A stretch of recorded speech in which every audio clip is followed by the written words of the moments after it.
delicious blueberry lattice pie. Obtain your ready-made pie crust sheets.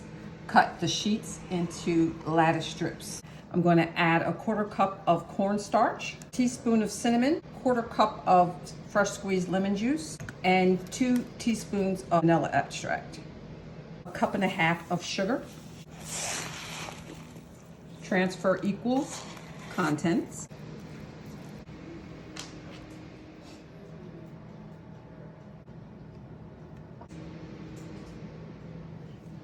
Cut off the overhang, crust on the edges. I'm going to bake at 350 degrees.